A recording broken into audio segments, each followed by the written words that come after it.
Hello Ubuntu fam, welcome back to another video. My name is Shannon and today I'll be sharing with you my 5 newborn essentials from a self-proclaimed minimalist. When I was pregnant with our first child, I scoured the internet, watched a bunch of YouTube videos on minimalist baby items. Because looking at registries and whatnot, it felt like there was so much that was needed. And I wanted to see from experienced moms what was actually needed, what's actually used. And of course, I learned along the way, and I want to share with you today how I am prepping for our second baby. It's funny when you wear black, you can't tell you're pregnant, but I am very pregnant, nearing the end of my 3rd trimester with a very large baby. And I'm going to show you how I am preparing, what things I am getting out currently in preparation for welcoming this baby in the next few weeks or so. So these 5 items are items that I use pretty regularly every day in those first couple months, I would say. The first one I'm going to show you is the haka. This one, I like the larger size and the one that comes with a lid so you can easily place it in the fridge. But this just collects this collects breast milk let down on the other side that you're not nursing on. And this helps build up a supply. It also just helps catches what would be going to waste. And I use this very consistently in the beginning, especially when there's potentially a large milk supply and things like that. In my first pregnancy, I was actually blessed and able to donate 1,000 ounces of breast milk. Honestly, probably thanks to this somewhat. I got to the point where I didn't have storage for the breast milk anymore, and so that's why I looked into donation. But this allows you to collect a very decent amount and to set it aside, whether it's for other babies or your own baby, down the road, things like that. And these are really cost effective. I usually have 2 on hand, so that way if one's dirty, I have another one. The second item is an item that I did not register for. It didn't feel essential to me. However, we were gifted it with our first child and we loved it, and it became a staple piece. So I just got it out and made sure it was clean and ready for second baby, but that is the Snuggle Me Organic. This is what they call like a baby lounger. And so you can place it on like the couch or a bed and the baby can lounge in it. And the whole purpose is that like they kind of sink down in here and they feel very secure and whatnot.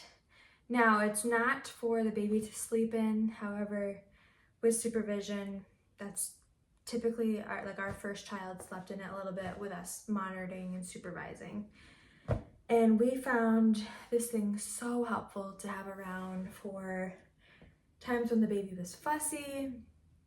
We would travel with it instead of traveling in those beginning months with like a pack and play or whatnot. If the baby needed to nap somewhere, we would just take this with us. Again, while the baby is being supervised the whole time. So this thing was essential. I truly felt like it was a lifesaver. It was like, if nothing else is working, put the baby in this and they will usually calm down. They are expensive. You can get them on Marketplace, like Facebook Marketplace. Very cost effective. There's other brands. I think Adakata is another brand of a similar item. On to the third item, and that is the Baby Bajorn Baby Bouncer. Or really any kind of place to put the baby. It doesn't have to be this exact thing. I know lots of people do a swing. We personally have never had a swing and not utilized one.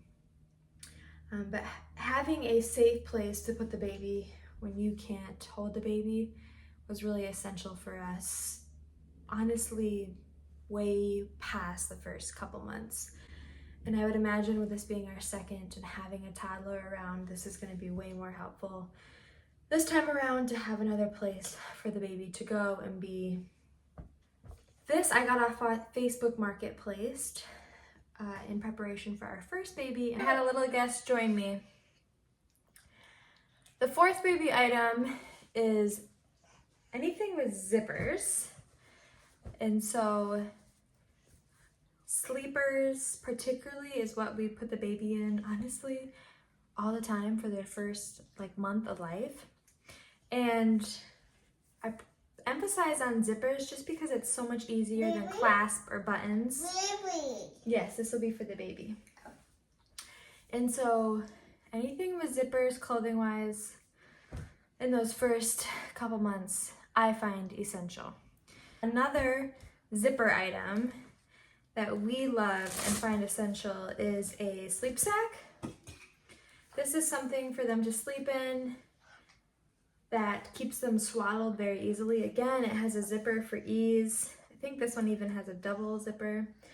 This is the Halo sleep sack for a newborn. The last item, the fifth item that I find essential for the newborn phase is Burp Cloths. We have a bunch of these white ones. Actually, shout out to my Aunt Becky. She gave us some like more old-fashioned Burp Cloths, which I believe are cloth diaper inserts. And I find that they're way more absorbent than the Burp Cloths that are sold these days that have lots of color or patterns. I like the traditional, excuse you. I like the traditional white cloth absorbent Burp Cloths. Anything though that can catch, spit up, or just clean things up or be a safe place to lay baby down on a surface can be used. So swaddles, things like that. It really doesn't matter. It can all be used. Those are my top 5 essentials for the newborn phase. What's funny as I look at those items, my husband, who is from Cameroon in West Africa, I would say that Mommy. 3 of the 5 are things that they wouldn't use. And so even though they feel very essential to us here. Yes. Is it a yummy snack? It's like a banana chip. Even though they feel very essential to us here while still being minimalist and simple, there's many other parts of the world where they're probably not even utilized and babies are surviving and thriving and doing just fine. I'm thankful that we have them here and they help bring some ease into our home in those first few months as we adjust to having a new one in the home. Stay tuned for more videos in regards to our multicultural family and how that shows up in our lifestyle and how we seek to live simply and minimalistically as you saw today.